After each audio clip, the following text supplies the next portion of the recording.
Welcome to the final stage of the EWS Northstar Enduro. A trail is called Boondocks. It's a favorite one of mine, and we have EWS champ Richie with us. How you doing, man? Doing good. Excited to go over the last stage here. Yeah, this is me riding, not you. This will become very apparent if it's not already. But so I love this stage, and I ride this trail a lot, and I feel like I had some lines dialed, but really soon, right up here, I'm going to miss a line. So I'm going over some rocks, which I feel like is good. Yep. But oh yeah. So which line did you take? I'm going to rewind a bit so we can see the three options here. Which line did you take right here? So in practice, I did the same as you.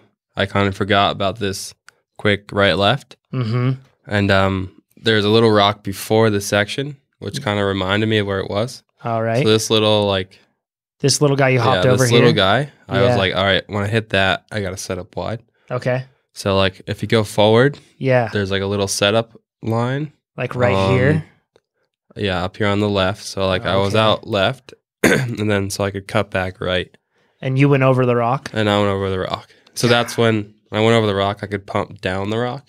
And then get more speed. Have speed for this little wood bridge. Since I lost the speed, I had to take a different line here. So I'll pause at the top. What a lot of people commonly do is they carry straight from where I'm at right now, basically. Yep. And you kind of like jump down that rock that you see and pump down that. Yeah, exactly. But I'll let it play through, and you'll see that I had to go down and fell in a pretty big hole.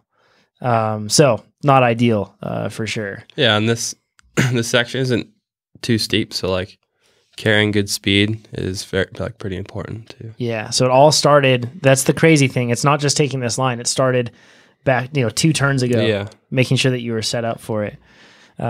So kind of connecting all the shapes. But right here, you can see I get up to speed pretty quick, but that was like a 1,000-watt surge, right? that I had to put down, and that starts to hurt. So coming through this section, I was pumping pretty hard, and then tried to drag over that drop to not flat land it. But through these sections, I was pumping pretty hard. Were you pumping or pedaling through here? What was your tactic? Yeah, I was trying to pump, and I didn't feel like I needed to pedal, so I think I just tried to stay low, pump, and these corners are quite tricky. They're quite blind with the bushes. Yeah, so it's good to know where they are, and I feel like I committed to them pretty good. I benefited from local knowledge for sure. Now, right here, where did you go here? So I'm playing it through. You can see there are a lot of options. Now I'm going to rewind from the turn. You can go high, around like I did. You can kind of deviate to the middle, or you can stay low and to the right. Which one did you do? Yeah, I stayed up high like you, so you could set up good for this pretty loose right-hander. Nice. Sweet. Cool. And then coming through here, there's another option section. So we get down into this trench, and then from this point forward, I'm going to pause right here before we go over those rocks. Where did you go here? Yeah, so I popped out a little trench, and I went right over that pretty pointy rock. Oh, so you carried a long ways down then if you went to the right. You got to hop over that. Oh, that was probably a pretty hard hit down there. It's actually quite smooth. Man. So I got down here, and I'm going to pause. I've had a really big crash in this next section. It was actually last year during the Continental race. So I actually altered my line this year to kind of take the smooth and consistent line.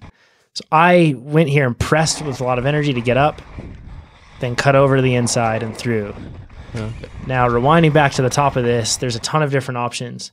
So you can go straight, and you can see off to the right how there's kind of like a rut, and then it takes you wide, and it's a lot, there's a lot of track you have to cover.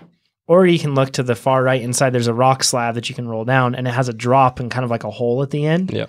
And then you can exit the same way I did. So I'm going to rewind back a bit. Which line did you take? Yeah, so in the Continental race last year, I went over the rock slab. Yeah, and compressed super hard. Yeah. And then you cut to the inside. Yeah.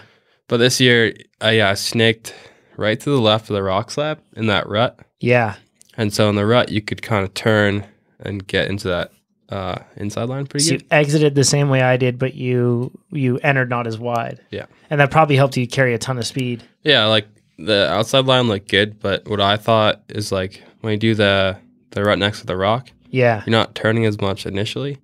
So I didn't want to turn across the loose dirt. So smart. I stayed more inside. Smart. Yeah. Thinking through things. In retrospect, it all makes sense. So last year when I did this, I came up and it was so loose on top that I was trying to brake, and I had way too much speed, and I blew off that boulder, landed flat, and I landed with my body on the next big boulder. So bashed up the frame and everything. So But I tried to straighten that one out. And then we come into some another section coming up, and I'm curious to see where you went. So we have some drops here. Did you hug to the inside here? Yeah, so I stayed right and went over that like kind of old stump. Ah, smart. That would have straightened it out. You would have carried more speed. Missed that rock. And then right here, did we take the same lines? This is like the triple drop section. Yeah, I would imagine we probably did, right? So playing through right there. Did you ride up? A lot of people ride up on that boulder. Kind of like wall ride that boulder to the right. Yeah, I think I hit it a little bit, but not much. For some reason, I thought there was more dirt on it last year. Yeah, I felt the same way. But yeah, this year was pretty raw. Yes, it was. All right, so tight turn here, a rock section, and I ended up going straight over the top here and staying high. Yep. And cutting down, same line as you. I went a little more left, actually, in the middle of it. Oh, cool. So, let's rewind and check that out. Right after this tree, I went left. Oh, okay. And so stayed, yeah. So I went stayed lower. So you're to the left of where we're at, where I'm at now. Oh, yeah. That's a lot straighter line. Yeah. So you could just kind of arc this corner a bit better. Smart. Dude, I'm going to PR this thing after this. Okay. Now, cutting through here into this turn, I took a not great line. I usually set up wider. But I got funneled to the inside. Did you end up going wide into that? Yeah, turn? I actually ended up, I probably stayed wide a little longer than you did, but I got funneled inside as well. Okay. And just took a foot out and dripped to this corner. Just went wide open through it. Then after this is kind of straight. I assume we probably took the same lines here. Yeah. And then we get into a section where we're going to have to listen actually to hear what really happens. But come through these turns. And this is a tight pinch, and I'm going to pause right here at the end of the paver lip. So you can see like a shiny little white rock. Oh, yeah. And a lot of people hit that one, and they blow their tires. Yeah. And I was like, nah, not me. I'm a local. I'm going to jump over this thing. Yeah. And I did, but it found something else, and I'm not sure what it found. I think it's that little shiny little thing at the bottom, but my rear wheel, my tire found something. If we're quiet, we'll be able to hear. Shoot. Oh, yeah, you can hear it a little bit. Yep, and I blew my tire. So I had like a pinky-sized hole in the center of my tire from hitting that thing. So it was like just a punch. And do you run double down casing or DH casing? I was running, this is going to sound risky, Richie. I was running Exo Plus. Oh, man. So I weigh like 145 pounds. Yeah. And I was trying to run the DH casing tires this year. Yep. And I found that I couldn't get, now I'm not running tire inserts, so there's like probably faux pas number one. Yeah. But I found that it was really tough for me to find like a good pressure with the tire to give me a good feel without rimming out, being so light. Like basically I had to run the DH casing like pretty darn low, like 21 PSI. Yeah. And then at that point, everything I hit, I was just rimming out. Okay. So then I switched over to Exo Plus and I was like, oh, it feels great. But it probably wouldn't have happened if I had beefier tires. And also if I had a tire insert, I bet it wouldn't have happened because it wasn't like a pinch flat. It was just a puncture. Yep. But I bet the tire insert would have saved. What, you run Cushcore? Yeah, so I'm like total opposite, I guess. Yeah, we run Cushcore and I run it front and rear. Yeah. And then I also run the downhill casing. Nice. As well. That's smart. It's just like security setup and it's insurance, right? I kind of like the sidewall support the DH casing gives you. It's like, it can be a little stiff, but I don't know. I'm so used to it now. Yeah, I just don't ride fast enough. I do like a nice light feel of a DD though. It feels pretty good with the double down slap stuff. One on. Yeah, for sure. So at this point, I've got a flat. It's fully flat, and I don't have an insert, so it's riding like a flat. Yeah. And if you don't like hearing carbon on rock, then you shouldn't listen to this because there's a good amount of it. But I'm trying to take like the least rocky lines possible going through this, but then at this point I'm just kind of like, whatever, I know this one. Yeah. Sounds terrible. I went low here and then hopped that big rock on the inside. Cool. So let's rewind that. All right. So we get into this section where we another line. I'm going to go all the way back up to the boulder where you can go around or go over the top of it. Over the boulder like you did. Cool. And I stayed a bit more right, kind of up high. Up high. And then you transfer down at some point, right? Yeah. So I think I went right there as well, and then right there at the tree split. Left here at the tree split. Ah. And it was really smooth. I think my teammate went right where you did. But I like just the smooth simplicity of going low, and then the rock jump at the end was a little more awkward, but I had to slow down a lot through here. Yeah. So it makes sense. I thought it was worth it just to So then you just rolled over that big rock right there to the inside. There we go. All right. And then it comes into another one, and I would have stayed high normally here. Yeah. But I went low. Did you stay high on race day? Yeah. Yeah, I was up high there. Yeah, I was trying to dodge boulders. Trying to make my wheel survive, not bust it into pieces. And you actually run aluminum wheels, right? DT Swiss? Yeah, I do. I run the DT Swiss EX 511s. EX 511s. 30 mil. Strong. Those are beefy wheels. Those things last. I think I put 2 dents in them all weekend. Wow, that's impressive. Yeah. Holy cow. That's it. My mechanic was impressed. Like, the only stage that I did some damage to them was stage 5. Yeah, that makes sense. That was brutal. He just tightened some spokes and that was it. Ready to go. Yeah. So wide is definitely the line coming into that turn. And then what'd you do coming out of this turn? So actually, if we scroll back a little bit more. Did you go inside here? I went...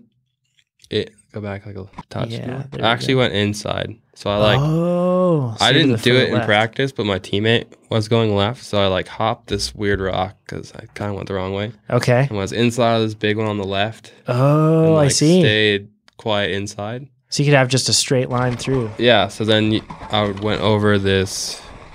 So I think I was here where you were. Yep. But we're on a straighter path. Yeah. So you could carry good speed on this flat section out of here. And then I assume from here you probably just were at the tight pinch where you go over that rock. You probably had enough speed to just clear right over these big rocks, right? Yeah, I think I probably kind of rolled through it, but just to be safe. It's impressive. Okay, and at this point, more or less the rocks, at least that portion of rocks is done. Yeah. I want to talk about how you make a wheel survive, because when you get a flat like this, I decided that the stage was short enough it didn't make sense to try to plug it or anything like that, and the air leaked out instantly. And so what do you do when you get a flat like this? I know you run inserts, so that helps. Are you consciously, though, trying to ride so you don't bust your wheel? Or what are you doing? Are you just going for it? Yeah, with inserts, they're I can ride a flat almost like normal. Yeah. With the cush core, which is really nice. It's impressive. But yeah, I have a tendency to just ride it pretty hard. Yeah. The DT wheels are quite strong, so you can kind of abuse them. Yeah. But yeah, I'll ride it quite normal, but over rocky stuff, I'll probably put a little more pressure on the front end. Yeah, it makes sense. Just to kind of go lighter and just avoid any of those super square ones you can find. That's what I was hoping for. I'm going to rewind back to this jump into this turn. Which line were you taking here? Usually I would set up really kind of wide, and then I would kind of cut the turn off almost, catch the berm at the end. Yeah, this one's kind of tricky because you come off it, and you want to go middle inside, and then you go wide on the this exit. Next one because it's a double apex corner. Interesting. So yeah, so you were further inside. That's a cool. That's so, a good learning so I hit for that me. same line as you. Nice. Then it pretty much just pedals to the wide open. You didn't jump this road gap, right? No. Yeah, it's not any faster. I don't think. I think it's slower. Yeah, and these little fadeaways are quite sketchy, but also quite fun. Because you carry a lot of speed down this, and you're landing way low, right? Yeah. You got to fade a little right on this one, but. Yeah, I think that you landed down toward the bottom. I saw in the a short video of it. You really charged this. Yeah, this last stage is, if I win this stage, I'm just gonna win the race. So I was just going for it. Yeah, pre-hopped that first one a bit, and then just absolutely send it off the second one. Sweet. Good job, man. Way to go. Thank you. You won it. Thanks for running through this with me. I learned a ton, and hopefully the people that were watching this learned a ton. Where can people find out more about you and follow you? Well, actually, I'm on social media like Instagram and stuff, and or just at the races. You can always come by the Yeti pits if we're around, and always ask questions. But yeah, we got pretty good, kind of in-depth stuff like what we did during this race, and yeah.